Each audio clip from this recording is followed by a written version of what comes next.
கர்த்தர் நல்லவர், அவர் கிருபை என்றும் உள்ளது. ஒவ்வொரு நாள் காலையிலும் கர்த்தருடைய கிருபையை சார்ந்து அவரை நம்பி அவரோடு நாம் நடக்கும் பொழுது நிச்சயமாகவே நம்மையும் நம்முடைய குடும்பங்களையும் கர்த்தர் ஆசீர்வதிப்பார்.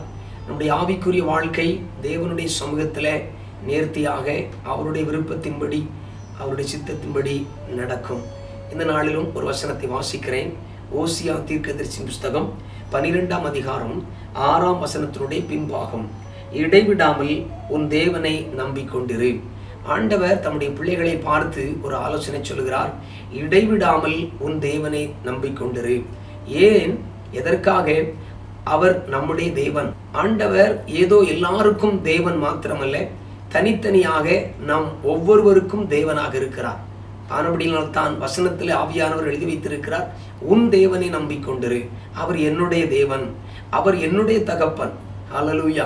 இப்படிப்பட்ட தேவனை நாம் அறிந்திருக்கிறது நமக்கு தேவன் கொடுத்த சிலாக்கியம்.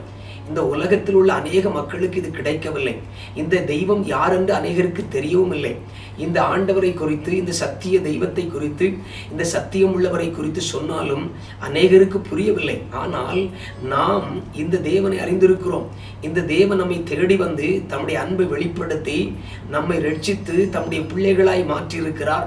ஆனபடினால அவர் நமக்கு சொந்த பிதாவாக இருக்கிறார். எனவே நீங்களும் நானும் அவரை எப்பொழுதும் நம்பிக்கொண்டிருக்க வேண்டும்.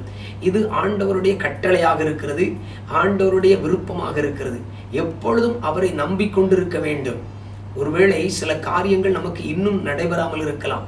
நாம் எதிர்பார்த்த சில நன்மையானவைகள் இன்னும் நமக்கு கொடுக்கப்படாமல் இருக்கலாம். ஆனாலும் அவரையே நம்பிக்கொண்டிருப்போம். நான் நம்புகிறது அவராலே வரும் என்று வசனம் சொல்கிறது. ஆனபடினாலே அவர் மாறாதவரும் மகத்துவம் உள்ளவரும் சர்வ வல்லமையுள்ள தேவனாக இருக்கிறபடினால் நமக்கு நிச்சயமாக நன்மை செய்வார், அற்புதம் செய்வார், நம்முடைய விருப்பங்களை நிறைவேற்றுவார். அவர் நம்முடைய தகப்பன். ஆனபடினால் இந்த நாளில் தீர்மானம் பண்ணுங்கள், நான் எல்லா நேரத்திலேயும் இடைவிடாமல் அவரை நம்பிக்கொண்டிருப்பேன். நான் நம்புகிறது அவராலே வரும். ஆனபடினாலே கர்த்தருக்குள் மகிழ்ச்சியாயிருங்கள், அவரை மாத்திரம் நம்புங்கள்.